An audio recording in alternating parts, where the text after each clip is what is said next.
What was that?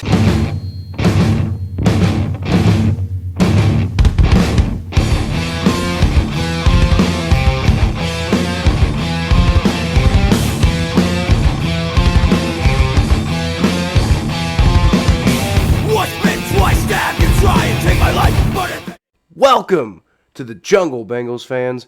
I'm your host, Kyle Phelps, and today we have got to talk about that absolutely awful 41-16 beatdown in the Bengals' own house in Paul Brown Stadium by the Cleveland Browns. First of all, if you're liking the content, don't forget to like and subscribe. That helps me know that you like the content, helps me know that I should make more of it, helps you two know that you like it, and therefore recommends it to other people. It really helps my channel out. It really helps me out with what I'm doing. Also, I'd like to apologize if my voice sounds kind of weird through this whole thing. I've been battling allergies for the last couple of days, and on top of that, I went to the game.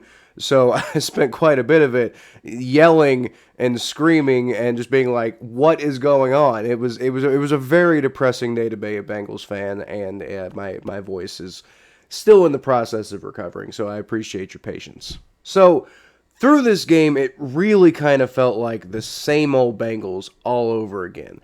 All the way up through halftime, it felt like the Bengals missed a huge opportunity to actually be competitive in this game. And then after halftime, it was just a joke. But it all started with that first drive of the game. You know, the Bengals offense, they're driving. It seems like they got stuff working in their favor. It seems like this offense is going to have a good day against the Browns defense that just wasn't really quite ready for them and their style. And then Joe Burrow throws a 99-yard pick six to Denzel Ward, and suddenly what was supposed to be 7-0 Bengals turns into 7-0 Browns out of nowhere. That's essentially a 14-point swing on the first drive of the game. And it never got better after that. It got a little bit better after that. The Bengals went on a drive following that interception and did manage to get 7 points, and they tied the game back up. But the problem is you're playing from behind the whole time. The defense goes out there and they lay an egg. It's another huge game where it's like the offense got to go out there and score 45 points just to get a win. And is this offense capable of doing that when they take care of the little things and fix up all these little tiny mistakes? Yes, the offense is absolutely capable of doing that. They could have done that today if it hadn't been for a Jamar Chase dropped 80-something yard touchdown pass. If it hadn't been for the touchdown pass that he dropped in the end zone, if it hadn't been for, a couple other, miscommunications he had with Joe Burrow where, Jamar Chase looked back like he was in preseason form. I mean, it was awful, but it wasn't just him. It was also T. Higgins. It was just this offense missing opportunity after opportunity after opportunity. It was ridiculous and it was mind-blowing. But at the end of the day, had that one 14-point swing play that happened at the end of the Bengals' first drive not happened, and if they had actually gotten in the end zone on that score instead of the Browns getting a pick six, and everything else just happened the way that it happened, they would have gone into halftime tied 17-17. That sounds way better than what did happen when they went into halftime behind 24-10. That was a big part of what killed them.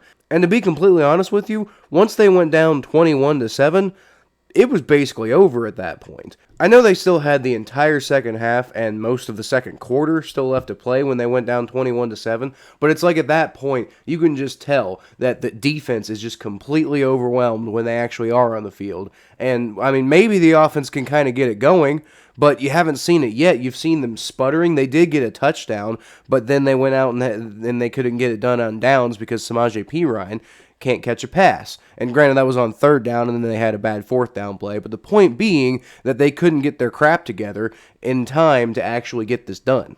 So what happens is this game ends up feeling like it's over by the second quarter. And then there was the defense, man. Just missed tackles all over the place. It seemed like, Trey Hendrickson was back in the form that he's been in all year, where he's out there, he's getting pressures, he's getting sacks, he's making things happen in the backfield. But when it comes time to actually tackle the ball carrier, he just whiffs and he rolls right over the guy. Sam Hubbard was doing the same thing, and he's supposed to be the guy who's really good against the run. everybody's been apologizing to Lou Anarumo because they were like, he's so terrible and he needs to be fired after, the way the defense played all of last year. And then they played really good for the first 7 weeks, and we were all like, okay, you know what? Maybe we were wrong. I'm sorry, Lou Anarumo. We were all incorrect. I even said that on the Battle of Ohio podcast. I was like, I think we owe this guy an apology. Well, it seems like the NFL has figured out Lou Anarumo's defense, and I don't know if an apology is needed anymore because his defense is playing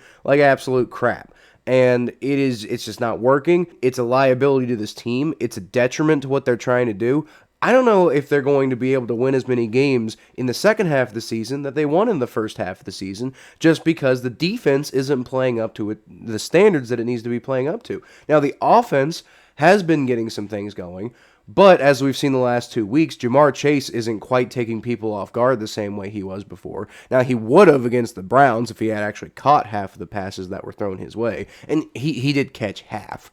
But I'm saying, 8 out of 13 targets is not enough, especially when Joe Burrow hits you right in the hands on what could be another 80-yard touchdown pass that just lights a flame in this team, and you at least got something to hang your hat on.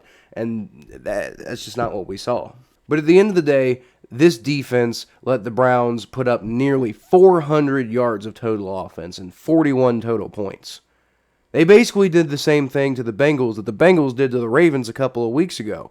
And so it almost kind of feels like we've completely reversed all of the good feelings we had from winning that Baltimore game. I still feel like this is a good enough football team to potentially make a push for the playoffs, as I think a lot of people still do. But it's like anybody who was saying maybe they could compete for a lot more than that. Maybe they could go win a few playoff games, compete for the AFC Championship, compete for the Super Bowl because of the way they just went out there and slaughtered the Ravens. It's like a lot of people don't feel that way anymore because you just got slaughtered the same way, and it just pushes you right back in the wrong direction. I've said all year that this defense reminds me of the Bengals 2005 bend, don't break, be opportunistic, get turnovers, that defense, the way that defense operated. But the problem is, the last couple of weeks, this defense isn't being opportunistic anymore. So you just kind of end up with a mess that can't stop anybody. And if they can't stop anybody, then you're not going to win too many football games. Joe Burrow also deserves a fair amount of criticism for this game. Now, again, it's really hard to criticize Joe Burrow at any given time because when the guy does make mistakes, he comes back out and he starts throwing for a bunch of yards and he drives down the field. And that's what he did this week, right? He had the pick six, but then he came back and he scored a touchdown and he's like, I know I made that mistake, but I'm going to come out here. I'm going to get a touchdown. We're going to get it done. And then he throws another interception later in the game. That only led to 3 points, but at the same time, it's like the momentum really kills you. But then again, Joe Burrow, other than those 2 picks, had a pretty okay game. Would have been great if Jamar Chase and T. Higgins were actually catching everything thrown their way, but they weren't. The point being, the opportunity was there, and the opportunity was there because Joe Burrow was good enough. So you can't criticize Joe Burrow for this loss too hard because while he did make mistakes, he did make up for them later. But part of the problem is Joe Burrow's thrown a lot of interceptions. He's actually on pace to throw 21 interceptions this year, which is more than Andy Dalton ever threw, by the way. And if you recall, that was a big problem that Bengals fans had with Andy Dalton back in the day, was Andy Dalton throws so many poorly timed interceptions. And he did. There were some really bad years where he threw a lot of interceptions. And even when he wasn't throwing a lot of interceptions, it seemed like he always threw one at the worst time. It was a fair criticism of Andy Dalton. But Joe Burrow this year is on pace to throw way more than not way more, but one more than his worst season, which is pretty bad. Carson Palmer threw 22 one year, but that was only 1 year. So, I mean, this is on pace to be one of the worst seasons for a Bengals franchise quarterback as far as throwing interception goes. So if you take away that one interception, that puts the game at 27-23 at the beginning of the fourth quarter. That's less than a touchdown that you're down by at the beginning of the fourth quarter. When, like I said, the way things did end up happening, it felt over after the first quarter. And what that does go to show you, it could have been a lot more of a contest than it really was. Yes, the defense was bad. Yes, the offense made some major key mistakes. But even with the defense and the offense making the, mistakes and all the weirdness that happened throughout the game, this still could have been competitive if it hadn't been for just a few plays here and there. And those few plays did happen, and you can't discount it. It's like, well, what if? It's like, well, yeah, but it did. But for anybody who's already got the perspective of the sky is falling in Cincinnati, hold up. We're not there yet. It looks bad. It is bad right now. I'm not saying don't be worried. I'm not saying don't start talking and saying, like, we need to do this, we need to do that. But don't jump off the wagon just yet, if that's what you're thinking about doing. Don't start being like, oh, this team is terrible and they'll never win anything. Like, it's not time to give up on the season just yet. They're going to have a chance this week to get some rest and relaxation, which they potentially desperately need. Now, you also hope that they do some grinding and they do some work and they try to figure out what exactly they can do to make themselves better and to get them back to what they were looking like the first 7 weeks as opposed to the last 2 weeks. Offensively, I think they need to adjust away from this mentality of just trying to grind away games and taking the occasional big shot. Trying to make, big plays happen, but for the most part, just, like piddling it away, matriculating the ball down the field. It's like, that was working for a little bit, but then Jamar Chase stopped hitting those big plays. So you're going to have to start scheming guys open. You're going to have to start scheming looks for Joe Burrow to go get. Defensively, I think there needs to be a little bit more of an emphasis on trying to manufacture some pressure. I think the whole idea of Lou Anarumo's defense right now seems to be we think we can get pressure with the guys who are on the front four, the guys who are on the defensive line and are lining up, and their entire job is to just get in the backfield and disrupt and cause havoc. Well, they're not doing that enough lately. What you need to do, I think, is you need to go find somebody like Mike Hilton, for example, probably the best blitzing cornerback in the NFL. You can take him and blitz him and generate a little extra pressure, kind of the same way that the Browns did against the Bengals this week. That's how one of Joe Burrow's sacks happened. There was a free rusher coming from the secondary. Joe didn't see him, and he just got walloped. Now, I'm not saying you have to do that on every single play. Obviously, you want to rely on your defensive line to be able to create that pressure.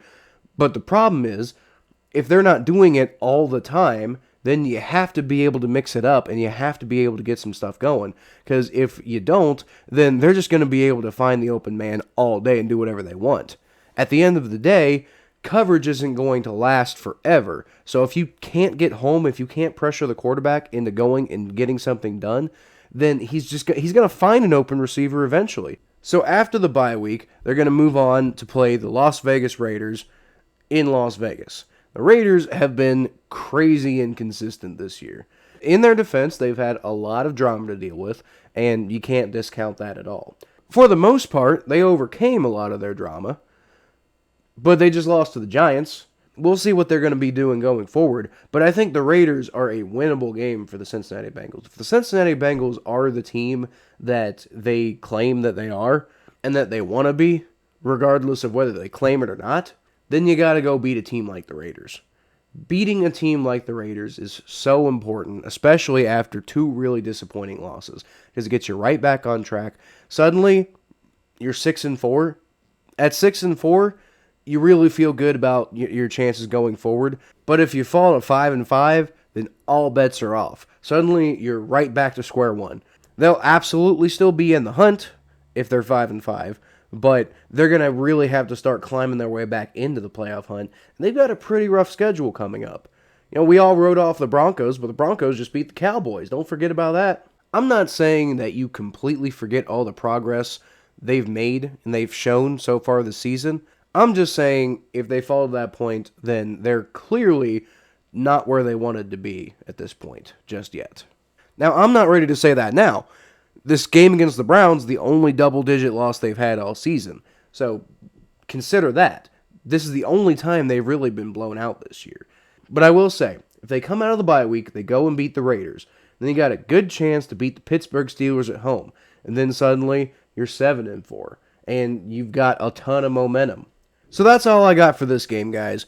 We're 5-4 heading into the bye week, and it's not exactly where a lot of us wanted to be after this, first 7 weeks that we had, but it's better than I think a lot of people thought we'd be at the beginning of the season. But anyway, guys, you can always find more of what I do at KylePhelps92 on Twitter, Facebook.com/The Phelps. You can go find my podcast, the Bell of Ohio podcast, on YouTube. I'll link that down in the description below. That's me and Thomas Stargell, a Browns fan, going and covering all the Bengals-Browns content of the week and, going head-to-head, trash-talking, all that cool stuff. So if you got anything to say about what I said, any thoughts or anything like that, comment down below. Let me know what you think. And as always, I'll leave y'all with a hoo-day.